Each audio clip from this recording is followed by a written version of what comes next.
Hello दोस्तों, स्वागत है आपका साहित्य मार्ग यूट्यूब चैनल में। आज की कहानी है गुलिवर की यात्रा। गुलिवर को समुद्र से बेहद प्यार था। वह इंग्लैंड में अपनी पत्नी और बच्चों के साथ रहता था। वैसे तो वह एक चिकित्सक था, लेकिन समुद्र से लगाव होने के कारण वह अक्सर ही कई कई दिनों के लिए लंबी लंबी समुद्री यात्राओं पर निकल जाता था। इन यात्राओं के दौरान उसे कई नए नए देश और राज्य देखने का मौका मिलता, लेकिन समुद्र के बीच रहकर गुलिवर को जो खुशी मिलती, वैसी खुशी उसे दूसरी भी किसी वस्तु में नहीं मिलती थी। सन 1712 में गुलिवर ऐसी ही एक समुद्री यात्रा पर अपने दल के साथ निकल पड़ा, लेकिन इसी दौरान उसका जहाज भयानक समुद्री तूफान के बीच फंसकर टूट गया और उसके साथी उससे बिछड़ गए। गुलिवर ने चारों तरफ अपने साथियों को ढूंढा, लेकिन उसे कोई भी दिखाई नहीं दिया। अब उसके पास अकेले आगे बढ़ने के अलावा और कोई चारा नहीं रह गया था। टूटे जहाज के एक टुकड़े पर बैठकर किसी तरह वह दिन रात आगे अनजान राह पर चलते चलते एक सुनसान टापू पर पहुंचा। लगातार परिश्रम करते रहने के कारण टापू पर पहुंचते ही वह थककर गहरी नींद में सो गया। बहुत देर बाद जब वह जगा तो उसे जोर से भूख लगने लगी। भोजन ढूंढने के लिए जैसे ही उसने उठने की कोशिश की, लेकिन वह उठ न सका। फिर उसने दोबारा उठने का प्रयत्न किया, लेकिन फिर भी उठने में नाकाम रहा। यहाँ तक कि उसे हिलने डुलने में भी परेशानी हो रही थी। हे ईश्वर, मैं हिल डुल क्यों नहीं पा रहा, गुलिवर ने मन में सोचा। उसके सांस के हाथ पैर कुछ भी नहीं हिल रहे थे। उसने अपनी गर्दन उठाने की कोशिश की, लेकिन वह उसे भी न हिला सका और दर्द से कर्रा उठा। इस बार उसने अपनी आंखें ने चारों ओर घुमाई और देखा तो पाया कि अपने सिर के पैर तक रस्सियों से बांधा हुआ था। अचानक उसने देखा कि कुछ छोटे छोटे जीव उसके सिर, पैर और हाथों से उसके सीने पर चढ़ते चले आ रहे थे। गुलिवर उन अनजान प्राणियों को पहचानने की कोशिश कर रहा था। यह देखकर वह बहुत अधिक हैरान रह गया कि वे प्राणी कोई और नहीं बल्कि मनुष्य ही थे, जिनमें पुरुष और महिला दोनों थी, जिनकी लंबाई मुश्किल से केवल 6 इंच थी।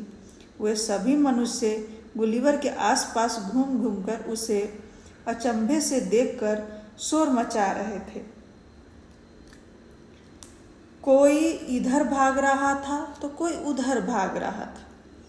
वे सब किसी अनजानी भाषा में जोर जोर से बातें कर रहे थे। उनको देखकर गुलिवर चिल्लाया, खोलो मुझे, तुमने मुझे बांध क्यों रखा है? लेकिन गुलिवर का चिल्लाना बेकार था, क्योंकि वो छोटे छोटे मनुष्य उसकी भाषा समझने में असमर्थ थे और अपनी बातों में ही लगे हुए थे।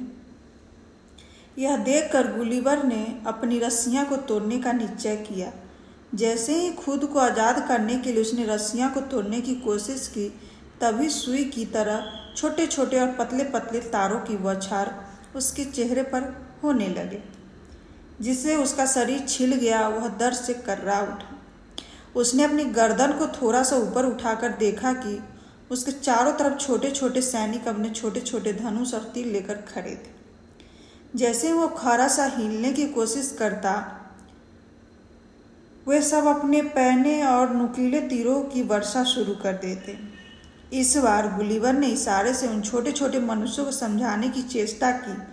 उसे भूख लगी। उसके इशारों को समझकर वहाँ खड़े छोटे छोटे पुरुष और महिला भागकर शहर गए और वहाँ से अपने ठेले में भर भर कर बहुत सारी भोजन की सामग्री ले तो आए, मगर उस भोजन को पहाड़ से ऊंचे गुलिवर को मुंह तक पहुँचाना उनके लिए बेहद कठिन था। इसलिए उसके मुंह तक भोजन पहुँचाने के लिए उन्होंने उसके शरीर के चारों तरफ से कई सीढ़ियाँ लगाई और उन पर चढ़कर गुलिवर के मुंह में एक के बाद एक बाल्टी भरकर उसका पेट भर जाने तक उसके मुंह में भोजन डालते रहे। गुलिवर का पेट भर जाने पर उसने इशारे में सबको और भोजन देने के लिए मना करते हुए अपने हाथ खोलने का अनुरोध किया। अपने विशालकाय अतिथि की भूख मिट जाने से वो छोटे छोटे मनुष्य बड़े प्रसन्न हुए और खुशी से नाचने गाने लगे। उन नन्हे सैनिकों में से कुछ वीर सिपाही अपनी बहादुरी दिखाने के लिए गुलिवर के विशाल आकार की चिंता किए बिना उनकी नाक तक चढ़ गए। उनमें से एक शैतान सिपाही ने अपनी छोटी सी तलवार गुलिवर के नाक में घुसा दी, जिससे गुलिवर को छींक आ गई और वह इतनी जोर से छींका कि उसके शरीर पर चढ़े बहुत से छोटे छोटे लोग चीखते चिल्लाते और रोते हुए उसके शरीर से नीचे गिर गए। थोड़ी देर बाद उस राज्य का राजा अपने दल बल के साथ गुलिवर को देखने पहुंचा और उसे पास से देखने के लिए उसके सीने पर चढ़ गया। गुलिवर ने ध्यान से देखा कि उस राज्य का राजा एक उदार मनुष्य था और अपनी प्रजा की अपेक्षा कुछ अधिक लंबा था। राजा ने अपनी भाषा में गुलिवर से कुछ कहा जिसे वह समझ नहीं पाया। यह देखकर राजा उसके शरीर के नीचे उतर आया और अपने दरबारियों से बातें करने लगा और थोड़ी देर बाद वहाँ से चला गया। राजा के जाने के बाद फिर से बहुत सारे लोग गुलिवर के चारों तरफ इकट्ठा होकर शोर मचाने लगे और उसी प्रकार रस्सियाँ में बंधा हुआ लेटा रहा। शाम को फिर से भूख लगने पर गुलिवर ने सबको दोबारा इशारा से अपनी बात समझाई और उसी प्रकार खा पीकर वह शांति से सो गया। सोते सोते अचानक एक झटके से गुलिवर की नींद टूटी तो उसने देखा कि वह एक बड़े से ठेले पर लेटा हुआ था और उसे सैकड़ों छोटे छोटे घोड़े खींच रहे थे, लेकिन वह अभी भी बंधा हुआ था। राजा के आदेश के अनुसार गुलिवर को राज्य के बाहर स्थित बड़े से मंदिर में ले जाया गया। उसके पैरों को बांधने के लिए लुहारों को बड़ी बड़ी लोहे की जंजीरें और ताले बनाने का आदेश दिए गए। उसकी रस्सी को खोलकर उसके पैरों में लोहे की जंजीरें बांध दी गई। लोहे की वह जंजीरें इतनी लंबी थी कि गुलिवर के पैरों को बांधने के बाद भी वह काफ़ी दूर तक चल फिर सकता था। अब गुलिवर अपना पूरा दिन मंदिर के आसपास घूमकर फिरकर बिताता और अपने पहरे में लगे सैनिकों से इशारे में बातें करने की कोशिश करता। इस प्रकार धीरे धीरे वहाँ के लोगों के साथ उसकी दोस्ती होने लगी। राजा ने गुलिवर के लिए एक दुभाषिए की व्यवस्था की तथा उसके लिए भोजन पकाने के लिए रसोई तथा रसोइयों का प्रबंध भी कर दिया। जल्दी ही गुलिवर उनकी भाषा सीख गया और उसे पता चला कि उस राज्य का नाम लिलीपुट है।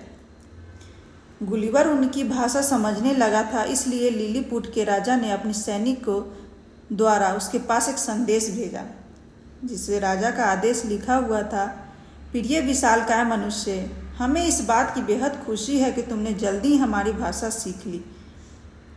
जब से तुम हमारे राज्य में आए हो, तुमने हमारी प्रजा के साथ कोई भी बुरा व्यवहार नहीं किया है, इसलिए हमने तुम्हें मुक्त करने का निश्चय किया है।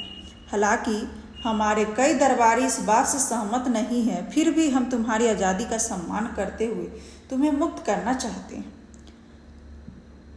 तुम्हारी भूख हमारे राज्य के लिए एक बहुत बड़ा खतरा है, क्योंकि इससे हमारे राज्य में अकाल और भूखमरी फैल सकती है। इसलिए हमारे कई अफसर तुम्हें मार डालना चाहते हैं, लेकिन हम राजा होने के नाते तुम जैसे अच्छे व्यक्ति को मारना नहीं चाहते। अतः हमने इसके लिए एक व्यवस्था की है, हमारे जिन शत्रुओं के साथ हमारा युद्ध हो रहा है तुम उन्हें हराओ। युद्ध के समाप्त हो जाने पर और हमारे जीत जाने पर तुम्हें हमेशा के लिए आज़ाद कर दिया जाएगा। संदेश पढ़ने के बाद संदेशवाहक ने गुलिवर से उसका उत्तर जानना चाहा। गुलिवर राजा की आवभगत और सेवा भाव से बेहद प्रभावित था, अतः वह कोई भी निर्णय लेने से पहले युद्ध का कारण जानना चाहता था। इसलिए उसने संदेशवाहक से युद्ध के बारे में विस्तार से पूछा।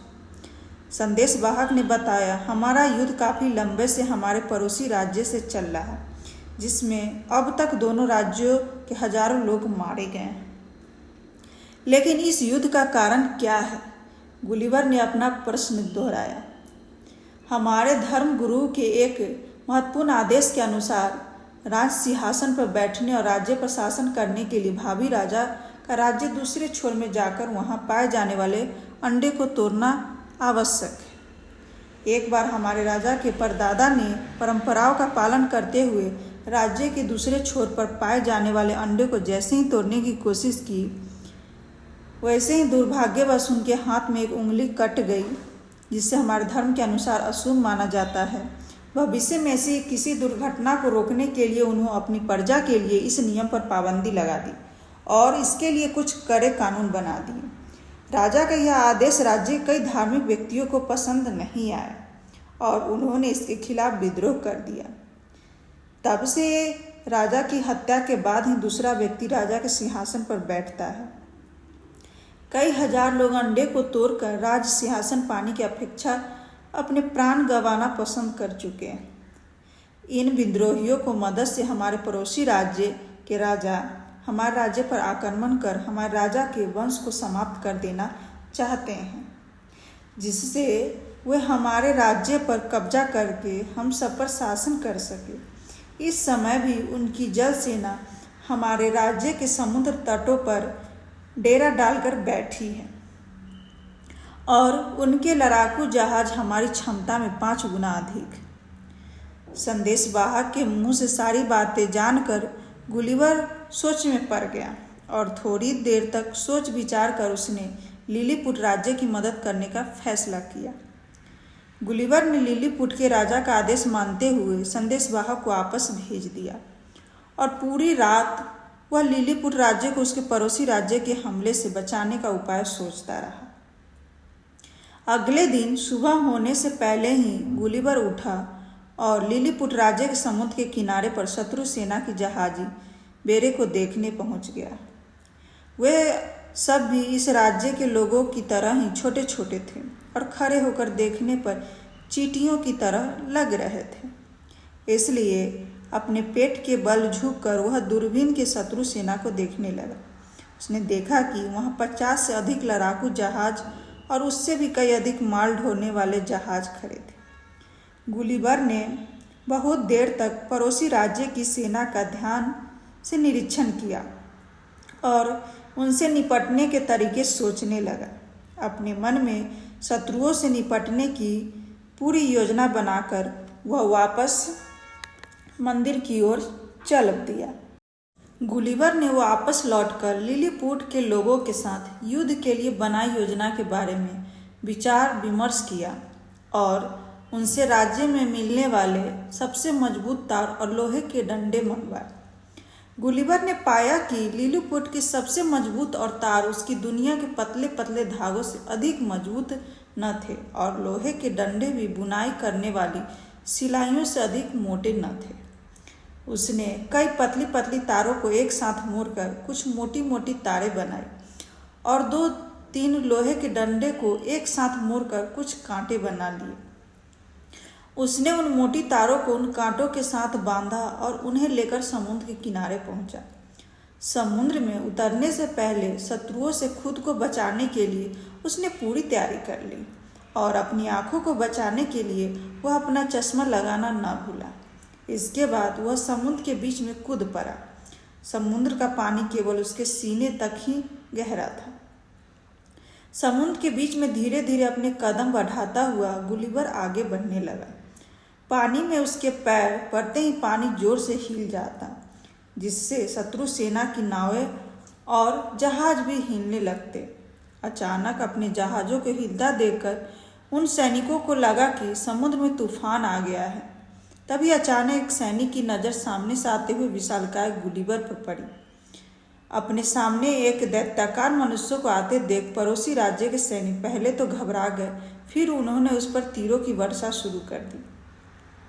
गुलिवर ने अपने बचाव के लिए पहले ही कई मोटे मोटे कपड़े और चश्मे पहन लिए थे, जिसके कारण वह आसानी से ही शत्रु की सेना से नज़दीक पहुंच गया। गुलिवर से डरकर कई शत्रु सैनिक समुद्र से कूद पड़े और कई सैनिकों ने खुद को जहाज़ों के अंदर बंद कर लिया। इसके बाद गुलिवर ने बड़ी आसानी से प्रत्येक जहाज को अपने बनाए कांटों और तारों से जोड़ा और उन्हें खींचते हुए लिलीपुट राज्य के समुद्र तट पर लाकर खड़ा कर दिया। थोड़ी देर में यह खबर पूरे राज्य में फैल गई कि गुलिवर शत्रु सेना को बंदी बनाकर ले आया है और युद्ध में लिलीपुट की जीत हो गई। हुर्रे हुर्रे जियो विशाल मनुष्य शत्रु सेना के लड़ाकू जहाजों को आता देखकर लिलीपुट राज्य के समुद्र तट पर खड़े राजा दरबारी और राज्य के नागरिक खुशी से चिल्लाने लगे। युद्ध में जीत के साथ ही पूरे राज्य में चारों ओर उत्सव मनाया जाने लगा।